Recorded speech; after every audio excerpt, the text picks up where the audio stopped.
एक ऐसा मैच जिसमें कुछ पागल और सिरफरे खिलाड़ियों ने पूरी दुनिया को हैरान कर दिया था। ये वो मैच था जिसे याद करके आज भी ऑस्ट्रेलिया के खिलाड़ियों की रूह कांप उठती है। इस मैच में बांग्लादेश जैसी कमजोर टीम ने ऑस्ट्रेलिया जैसी दिग्गज टीम को उसी के घर में ऐसी धूल चटाई थी कि आज तक भी ये मैच ऑस्ट्रेलिया जैसी घमंडी टीम को खून के आंसू रुलाता है। ये मैच खेला गया था 2005 में ऑस्ट्रेलिया की धरती पर, जहां एक तरफ ऑस्ट्रेलिया की सबसे खतरनाक टीम थी जिसमें Ponting, Gilchrist, Hayden, Michael Clarke जैसे खूंखार बल्लेबाज थे और मैग्रा और गिलेस्पी जैसे घातक गेंदबाज जो किसी भी टीम की धज्जियां उड़ा देते थे। और वहीं दूसरी तरफ बांग्लादेश जैसी कमजोर टीम थी जो वर्ल्ड चैंपियन ऑस्ट्रेलिया को हराना तो दूर उनके सामने टिक भी नहीं सकती थी। लेकिन उस दिन इतिहास को कुछ और ही मंजूर था। इस वीडियो को अंत तक जरूर देखना क्योंकि इस मैच में कुछ ऐसा हुआ था जिसे याद करके आज भी रिकी पोंटिंग सहम उठता है। टॉस होता है और पोंटिंग पहले बल्लेबाजी करने का निर्णय लेते हैं और शुरू होती है कहानी सबसे बड़े उलटफेर की। मैच शुरू होने से पहले कहा जा रहा था कि यह ऑस्ट्रेलिया के लिए एक प्रैक्टिस मैच है क्योंकि यह ऑस्ट्रेलिया की वही टीम थी जो वर्ल्ड 11 को भी बेइज्जत करके बुरी तरह हरा देती थी और दूसरी तरफ बांग्लादेश की टीम को तो जिम्बाब्वे जैसी टीम भी धूल चटा देती थी। ऑस्ट्रेलिया की तरफ से एडम गिलक्रिस्ट और मैथ्यू हेडन ओपनिंग के लिए आते हैं। ये वो खूंखार जोड़ी थी जो पहली गेंद से ही गेंदबाजों की धज्जियां उड़ानी शुरू कर देती थी। लेकिन वो दिन कुछ अलग था। पारी की दूसरी ही गेंद पर मशरफे मुर्तजा एडम गिलक्रिस्ट को एलबीडब्ल्यू आउट कर देते हैं और इस तरफ बांग्लादेश के हाथ पहली ओवर में एक बड़ा विकेट लग जाता है। लेकिन इसके बाद बल्लेबाजी के लिए ऑस्ट्रेलिया का कप्तान रिकी पोंटिंग आता है जो उन दिनों गेंदबाजों पर कहर बनकर टूटता था। लेकिन गिलक्रिस्ट को आउट करके बांग्लादेश का हौसला भी आसमान पर था। लेकिन दूसरे ओवर में हेडन ने एक खतरनाक कट शॉट का चौका लगा के अपना दानवी रूप दिखाने की कोशिश जरूर की। लेकिन इसके बाद बांग्लादेश के गेंदबाजों ने कंगारू बल्लेबाजों को बांध कर रख दिया। 5 ओवर के बाद ऑस्ट्रेलिया जैसी खतरनाक टीम का स्कोर 1 विकेट के नुकसान पर सिर्फ 9 रन था और यही दबाव उनके लिए एक और विकेट लेकर आया। छठे ओवर की दूसरी गेंद पर तपस बेस्या ने रिकी पोंटिंग को एलबीडब्ल्यू आउट करके ऑस्ट्रेलिया को दूसरा झटका दे दिया और इस विकेट के साथ बांग्लादेश का खेमा पूरी तरह झूम उठता है। बांग्लादेश जैसी कमजोर टीम के सामने ऑस्ट्रेलिया लड़खड़ा रही थी और ये बात उनके किसी भी फैन को पसंद नहीं आ रही थी। लेकिन उन्हें क्या पता था ये तो महज एक शुरुआत है। मैच आगे बढ़ता है और अब बल्लेबाजी के लिए डेमन मार्टिन आते हैं और आते ही मार्टिन ने फ्लिक करके एक बेहतरीन चौका लगा दिया। मार्टिन ऐसा बल्लेबाज था जो मुश्किल से मुश्किल पिच पर खूंटा गाड़ के खड़ा हो जाता था। 12 ओवर के बाद ऑस्ट्रेलिया का स्कोर सिर्फ 32 रन था। हेडन जैसा खूंखार बल्लेबाज को बांग्लादेश के गेंदबाजों ने बुरी तरीके से बांध कर रख दिया था और वो 36 गेंदों पर सिर्फ 14 रन बनाकर खेल रहा था। बांग्लादेश के गेंदबाज उसके पास जाकर उसे चिढ़ा रहे थे कि हेडन यह कोई टेस्ट मैच नहीं है। जिसके बाद हेडन के सब्र का बांध भी टूट गया और 13वें ओवर में उसने बॉलर के सिर के ऊपर से एक गगनचुंबी छक्का जड़ दिया और उसके बाद अगली ही गेंद पर हेडन एक चौका और जड़ देते हैं। बांग्लादेश को भी अब शायद समझ आ गया था कि हेडन को स्लेज करके उन्होंने उसके अंदर के जानवर को जगा के बहुत बड़ी गलती कर दी है। हेडन यही नहीं रुकते और 15वें ओवर में एक चौका और ठोक देते हैं। लेकिन इसी ओवर की तीसरी गेंद पर हेडन मिड ऑफ को कैच दे बैठते हैं। लेकिन बांग्लादेश के खिलाड़ी जश्न मना पाते इससे पहले अंपायर उस गेंद को नो बॉल दे देते हैं और अंपायर के इस इशारे के साथ ही पूरे बांग्लादेश का दिल बैठ जाता है और वो टेंशन में आ जाते हैं क्योंकि हेडन जैसे खूंखार खिलाड़ी को ऐसा जीवनदान खतरे से खाली नहीं था। लेकिन इससे पहले कि हेडन और तबाही मचा पाते अगली ओवर में नजूमल हेडन के डंडे उखाड़ के ऑस्ट्रेलिया को तीसरा झटका दे देते हैं और इस विकेट के बाद बांग्लादेश खिलाड़ियों का जश्न बता रहा था कि यह विकेट उनके लिए क्या मायने रखता था। इस विकेट के साथ ही ऑस्ट्रेलिया का स्कोर 3 विकेट के नुकसान पर 57 रन हो जाता है और इसके बाद बल्लेबाजी के लिए मैदान में माइकल क्लार्क उतरता है। लेकिन एक के बाद एक विकेट गिरने से कंगारू बल्लेबाज भीगी बिल्ली बने हुए थे और बांग्लादेश के खिलाड़ी शेर बनकर दहाड़ रहे थे। लेकिन माइकल क्लार्क और डेमिन मार्टिन ने धीरे धीरे ऑस्ट्रेलिया के स्कोर बोर्ड को आगे बढ़ाना शुरू कर दिया जैसे कंगारू टीम हमेशा करती थी। लेकिन बांग्लादेश के गेंदबाजों ने भी बेहतरीन गेंदबाजी करके उस दिन उन्हें ज्यादा मौके ही नहीं दिए और चौके वो तो ऐसे आ रहे थे जैसे रेगिस्तान में पानी दिखाई देता है कभी कभी। 32वें ओवर में डेमिन मार्टिन अपनी 50 पूरी कर लेता है, लेकिन 80 गेंदों पर पूरी हुई वो 50 कछुए की रफ्तार से आती है, जिससे ऑस्ट्रेलिया दबाव में आ गया था। 40 ओवर के बाद ऑस्ट्रेलिया का स्कोर 3 विकेट के नुकसान पर सिर्फ 156 रन था। मार्टिन 109 गेंदों पर सिर्फ 76 और क्लार्क तो 69 गेंदों पर सिर्फ 32 रन बना पाया था। इन दोनों को देखकर ऐसा लग रहा था कि उनके सामने बांग्लादेश के गेंदबाज नहीं, कोई लेजेंडरी वेस्ट इंडीज के गेंदबाज बॉलिंग कर रहे हो। अब दोनों कंगारू बल्लेबाजों पर तेजी से रन बनाने का दबाव था और इसी दबाव में डेमिन मार्टिन एक हवाई शॉट खेलते हैं, लेकिन गेंद बाउंड्री पर खड़े फील्डर के हाथ में चली जाती है और ऑस्ट्रेलिया को चौथा झटका लग जाता है। और एक बार फिर ऑस्ट्रेलिया की धरती पर बांग्लादेश के खिलाड़ियों और उनके फैंस का नागिन डांस शुरू हो जाता है और इस सब के बीच माइक हसी बल्लेबाजी के लिए उतरता है। हसी एक ऐसा खतरनाक बल्लेबाज था जिसे यूं ही मिस्टर क्रिकेट नहीं कहा जाता था, जो आउट तो होता ही नहीं था लेकिन साथ में जबरदस्त तरीके से चौके छक्के भी ठोकता था। और ऑस्ट्रेलिया के फैंस की आज सारी उम्मीदें अब हसी पे आके टिक गई थी, क्योंकि माइकल क्लार्क उस दिन बिल्कुल दबाव में लग रहा था। हालांकि माइकल क्लार्क इतनी गेंदें खेलने के बाद अब आक्रामक रूप धारण कर लेता है और अगले ओवर में वो नजुमुल की 2 लगातार चौके लगाकर अपनी 50 पूरी करता है और ऑस्ट्रेलिया के स्कोर को 140 के पार पहुंचा देता है। लेकिन तापस बैस्या के अगले ओवर में क्लार्क एक और खतरनाक शॉट खेलने की कोशिश करता है, लेकिन मशरफे मुर्तजा कवर पर उसका जबरदस्त कैच पकड़कर काम तमाम कर देता है और 54 रन बनाकर क्लार्क को वापस पवेलियन जाना पड़ता है। 183 के स्कोर पर ऑस्ट्रेलिया की आधी टीम अब वापस पवेलियन लौट चुकी थी और साइमन कार्टिज बल्लेबाजी के लिए मैदान में आया था। क्लार्क को आउट करने के बाद बांग्लादेश के खिलाड़ी खतरनाक तरीके से जश्न मना रहे थे, लेकिन वो तब भूल गए थे कि क्रीज पर अभी भी माइक हसी और साइमन कार्टिज नाम के 2 हैवान मौजूद हैं, जो किसी भी गेंदबाजी की धज्जियां उड़ा सकते हैं। और इसका नजारा माइक हसी 45वें ओवर में एक जबरदस्त चौका लगाकर दिखा देते हैं। अब 45 ओवर के बाद ऑस्ट्रेलिया का स्कोर 198 पर पहुंच चुका था। हालांकि ये स्कोर कम था, लेकिन कमेंटेटर अभी भी पूरे विश्वास से कह रहे थे कि ऑस्ट्रेलिया आगे के ओवर ना भी खेले तो भी ये मैच आसानी से जीत जाएगा, क्योंकि बांग्लादेश की ये औकात नहीं है कि वो ऑस्ट्रेलिया के खूंखार गेंदबाजों के सामने 150 रन भी बना पाएगा। 46वें ओवर में कार्टिज ने 2 चौके ठोककर अपने फैंस को जश्न मनाने का मौका दे दिया और बांग्लादेश के फैंस को टेंशन में डाल दिया। और इसके बाद माइक हसी का बल्ला बांग्लादेश के गेंदबाजों पर कहर बनकर बरसता है और 47वें और 48वें ओवर में एक एक चौका दोनों बल्लेबाज लगा देते हैं। 48 ओवर के बाद ऑस्ट्रेलिया का स्कोर 225 पर पहुंच चुका था। अब पारी की अंतिम 12 गेंदें बची थी। 49वें ओवर की पहली गेंद पर कार्टिज एक बार फिर से चौका ठोक देते हैं और इसके बाद चौथी गेंद पर हसी भी एक चौका लगा देते हैं। कार्टिज और हसी की इतनी जबरदस्त बल्लेबाजी देखकर बांग्लादेश के फैंस का दिल सहम उठता है और उन्हें समझ में आने लगता है क्यों इस टीम को दुनिया की सबसे खतरनाक टीम कहा जाता है। 50वें ओवर में कार्टिज एक चौका और लगाते हैं और 50 ओवर के बाद ऑस्ट्रेलिया का स्कोर होता है 249 रन। मतलब बांग्लादेश को अगर ये मैच जीतना था तो 50 ओवर में 250 रन बनाने थे, और वो भी ऑस्ट्रेलिया की घातक गेंदबाजी के सामने, जिसमें मैग्रा और गिलेस्पी जैसे खूंखार गेंदबाज थे, जिनके सामने रन बनाना तो दूर बल्लेबाज अपना विकेट बचाने की सोचता था। और इस पर भी सामने बांग्लादेश के वो बल्लेबाज थे जिनके बारे में कहा जाता था स्विंग और सीम खेलना इनके बस की बात ही नहीं। लेकिन आज बांग्लादेश को जीत से कम कुछ भी मंजूर नहीं था। वहीं ऑस्ट्रेलिया भी अपने घर में बेआबरू नहीं होना चाहती थी और इसके लिए वो किसी भी हद तक जाने को तैयार थी। यानी असली खेल तो अब शुरू होने वाला था, जिसमें रोमांच और सस्पेंस अब 7वें आसमान पर जा चुका था।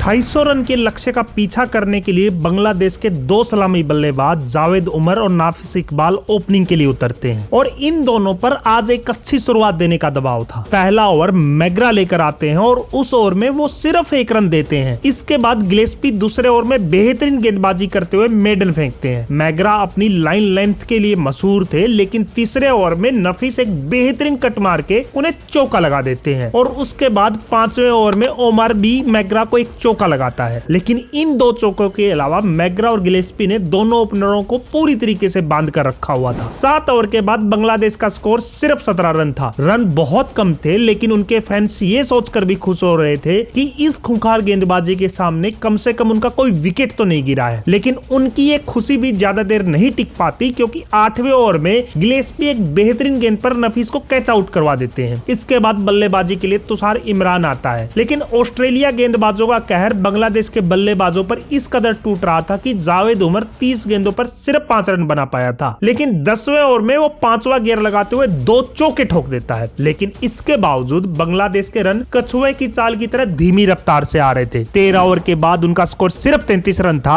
अब 14वें ओवर में तुषार के सब्र का इम्तिहान भी टूट जाता है और वो ब्रेड हुक को 2 लगातार चौके ठोक देता है। जब भी चौका लगता था, बांग्लादेश के फैंस का नागिन डांस शुरू हो जाता था, लेकिन कंगारू फैंस इस बात को लेकर आश्वस्त थे कि चाहे कुछ भी हो जाए, जीतेगा तो ऑस्ट्रेलिया ही। 16वें ओवर में तुषार होक को एक बार फिर से चौका ठोक देता है और इसी के साथ जैसे तैसे बांग्लादेश के 50 रन भी पूरे हो जाते हैं। लेकिन अगली गेंद पर कार्टिज ने एक जबरदस्त कैच पकड़कर तुषार को वापस पवेलियन भेज दिया और बांग्लादेश के फैंस की उम्मीदें एक बार फिर से टूट गई। ऑस्ट्रेलिया के दर्शक अब पूरे स्टेडियम में दौड़ रहे थे, लेकिन ठीक इसी समय बल्लेबाजी के लिए आ रहा था मोहम्मद अशरफुल। तब किसको पता था कि ये खिलाड़ी आज ऑस्ट्रेलिया को ऐसा घाव देने वाला है जो क्रिकेट इतिहास में उनके लिए नासूर बन जाएगा। उस समय बांग्लादेश की रन रेट सिर्फ 3 की थी और आस्किंग रन रेट 6 से ऊपर जा चुकी थी, इसलिए अशरफुल ने आते ही तांडव करना शुरू कर दिया और 18वें ओवर में कास्परोविच की बाउंसर पर जबरदस्त पुल करके चौका लगा दिया। अशरफुल का बल्ला यही नहीं रुकता, अगले ओवर में वो होक को एक शानदार चौका जड़ देता है और उसके बाद 21वें ओवर में कास्परोविच को भी एक शानदार चौका लगाता है। अशरफुल की बल्लेबाजी देखकर ऑस्ट्रेलिया के फैंस भी सदमे में जा रहे थे और रिकी पोंटिंग के माथे पर टेंशन आने लगी थी, क्योंकि बांग्लादेश का स्कोर अब 72 रन पर पहुंच चुका था। लेकिन अगली गेंद पर कास्परोविच जावेद उमर को आउट कर देता है और बांग्लादेश का तीसरा विकेट गिर जाता है। इसके बाद बल्लेबाजी के लिए उनका कप्तान हबीबुल बसर आता है। अब इस टीम की सारी उम्मीदें इस जोड़ी पर टिकी थी, क्योंकि अशरफुल बड़े बड़े शॉट खेल सकता था और हबीबुल विकेट पर टिक सकता था। दोनों मिलकर धीरे धीरे 1-2 रन लेकर टीम का स्कोर आगे बढ़ाने लगते हैं, लेकिन ऑस्ट्रेलिया की गेंदबाजी ने पूरे तरीके से इन पर दबाव बना के रखा। 30 ओवर की समाप्ति के बाद बांग्लादेश का स्कोर सिर्फ 101 रन था। मतलब अब बचे हुए 49 ओवर में उन्हें जीत के लिए 149 रन चाहिए थे 7.5 की रन रेट से। सबने मान लिया था कि अब बांग्लादेश का यहाँ से जीतना इम्पॉसिबल है, लेकिन वो दिन शायद कुछ अलग ही था। 31वें ओवर में अशरफुल एक बेहतरीन पैडल स्कूप खेलकर चौका लगा देते हैं और उसके बाद आगे बढ़कर क्लार्क की गेंद पर कवर के ऊपर से चौका ठोक देते हैं। 2 ओवर में 2 चौके लगने के बाद पोंटिंग मैग्रा को वापस गेंदबाजी के लिए बुलाते हैं, लेकिन अब मोर्चा संभालते हैं उनके कप्तान हबीबुल बसर और एक बेहतरीन कट करके वो भी चौका जड़ देते हैं। बसर भी अब क्रीज पर सेट हो चुके थे और अगले ओवर में वो आगे बढ़कर अंपायर के सिर के ऊपर से एक दंदनाता हुआ चौका लगा देते हैं। 4 ओवर में अब 4 चौके आ चुके थे, लेकिन कंगारुओं को नहीं पता था कि अशरफुल का असली कहर तो अभी उन पर टूटना बाकी था। 35वां ओवर लेकर फिर से मैग्रा आते हैं और चौथी गेंद पर अशरफुल पॉइंट के ऊपर से गेंद को उठाकर चौका जड़ देते हैं और उसके बाद ओवर की अंतिम गेंद पर आगे बढ़कर एक हवाई शॉट खेलते हैं और गेंद को एक चौके के लिए और भेज देते हैं और इसी के साथ अशरफुल अपनी 50 भी पूरी कर लेते हैं। मैग्रा की एक क्लब बॉलर की तरह कुटाई करके उन्होंने ये भी बता दिया था कि आज कंगारू टीम की खैर नहीं है। 35 ओवर के बाद बांग्लादेश का स्कोर 3 विकेट के नुकसान पर 138 रन पहुंच चुका था। बचे हुए 15 ओवर में उन्हें सिर्फ 112 रन बनाने थे। उनके फैंस में भी अब जोश आ चुका था। 37वें ओवर में अशरफुल एक हवा में पुल खेलता है, लेकिन सीमा रेखा पर खड़े फील्डर से कैच छूट जाता है और गेंद चौके के लिए चली जाती है। ऑस्ट्रेलिया जैसी टीम से कैच छूटना इस बात के साफ संकेत थे, आज कुछ तो उलटफेर होने वाला है। लेकिन उस टाइम तक भी पोंटिंग को कहां पता था ये कैच उनके कैरियर की सबसे महंगी कैच होने वाली है। अगले ओवर में अशरफुल होक को भी एक शानदार चौका जड़ते हैं। अशरफुल की बैटिंग देखकर पोंटिंग के माथे पर टेंशन की बूंदे आ गई थी और वो बस अब च्युइंगम खाए जा रहा था। 40वें ओवर में उनका कप्तान हबीबुल बसर भी एक चौका लगा देता है। 40 ओवर की समाप्ति के बाद बांग्लादेश का स्कोर 3 विकेट के नुकसान पर 177 रन था। मतलब उन्हें जीत के लिए अंतिम 10 ओवर में 73 रन बनाने थे। लक्ष्य दिखने में आपको आसान लग रहा होगा, लेकिन उस समय की ऑस्ट्रेलिया के सामने यह रन बनाना पहाड़ चढ़ने जैसा और बांग्लादेश जैसी टीम के लिए वो तो बिल्कुल इम्पॉसिबल। लेकिन उस दिन अशरफुल जिस अंदाज में खेल रहा था, बांग्लादेश के फैंस पूरे जोश से अपनी टीम का सपोर्ट कर रहे थे और अगले ही ओवर में अशरफुल एक और चौका लगा के उनके उत्साह को दुगना कर देते हैं। बांग्लादेश को जीत के लिए 38 गेंदों पर सिर्फ 48 रन बनाने थे। जीत ऑस्ट्रेलिया के हाथ से फिसल रही थी और उनके गेंदबाज हाथ पे हाथ रख के बस हार का ये तमाशा देखने को मजबूर थे। लेकिन वो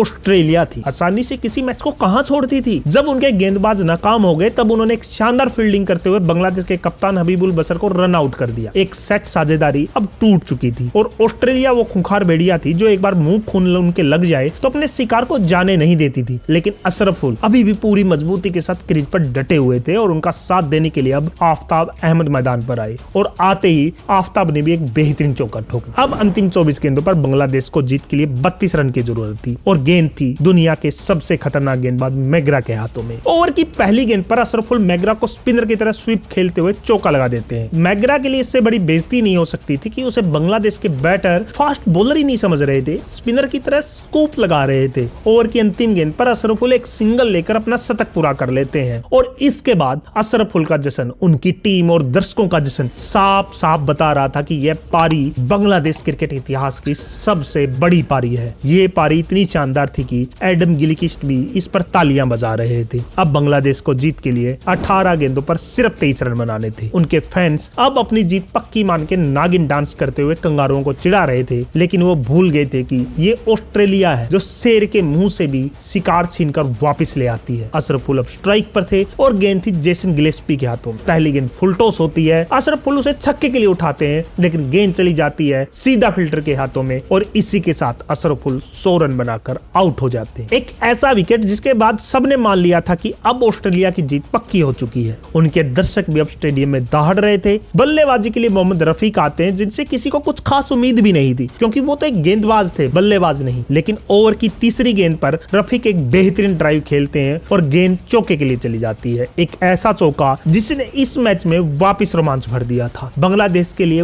वापस उम्मीदें जगा दी थी। और बांग्लादेश के खिलाड़ी आज पता नहीं क्या खाक रहे थे, वो आज हार मानने को तैयार ही नहीं थे। ऑस्ट्रेलिया जैसी टीम को वो आज जबरदस्त टक्कर दे रहे थे और उनकी ऐसी बहादुरी देखकर किस्मत भी शायद आज उन पर मेहरबान थी। इसलिए ओवर की अंतिम गेंद पर आफ्ताब एक बड़ा शॉट खेलने की कोशिश करते हैं लेकिन गेंद बल्ले का किनारा लेकर थर्ड मैन पर चौके के लिए चली जाती है और इसी के साथ बांग्लादेश को जीत के लिए अब 2 ओवर में सिर्फ 13 रन चाहिए थे और 5 विकेट हाथ में थे। अब ऐसे लगने लगा था क्या सच में आज बांग्लादेश मैच को जीत जाएगा, लेकिन अब अपना आखिरी ओवर करने आए थे ग्लेन मैग्रा। बांग्लादेश के इन पुछल्ले बल्लेबाजों को उनके खिलाफ शॉट मारना आसान होने वाला नहीं था। पहली गेंद पर रफीक एक कट शॉट खेलते हैं, रन लेने की कोशिश करते हैं लेकिन किस्मत के सारे रन आउट होने से बच जाते हैं क्योंकि माइकल क्लार्क से पॉइंट से थ्रो नहीं लगता। अगर ये थ्रो लग जाता तो रफीक क्रीज से बहुत बाहर थे। हालांकि कंगारू अभी भी ऐसे हंस रहे थे जैसे जीत उनकी पक्की हो, लेकिन इस हंसी का जवाब रफीक अगली गेंद पर देते हैं। मैग्रा की गेंद पर वो पीछे हटकर पॉइंट के ऊपर से लॉफ्टेड शॉट खेलते हुए शानदार चौका लगा देते हैं। एक ऐसा शॉट जिसके देखकर लगा कि ये रफीक ने नहीं, लारा या जयसूर्या ने खेला हो। अब कंगारू बिल्कुल बौखला चुके थे। मैग्रा अगली गेंद रफीक को चोट मारने के लिए जबरदस्त बाउंसर फेंकते हैं लेकिन वो अपने मंसूबे में फिर से कामयाब नहीं हो पाते हैं। अब अंतिम ओवर में बांग्लादेश को जीत के लिए 7 रन बनाने थे। स्ट्राइक पर आफ्ताब थे, गेंद थी गिलेस्पी के हाथों में, यहाँ से कुछ भी हो सकता था। मैच अपने रोमांच के चरम पर पहुंच चुका था। एक विकेट और ऑस्ट्रेलिया हावी हो जाता और यही कोशिश ऑस्ट्रेलिया की थी लेकिन गिलेस्पी की पहली गेंद पर आफ्ताब लॉन्ग ऑन के ऊपर से एक जबरदस्त छक्का लगा देते हैं। एक ऐसा छक्का जिसके किस्से वो शायद आज भी अपने बच्चों को सुनाते होंगे। अब दोनों टीमों का स्कोर बराबर हो चुका था।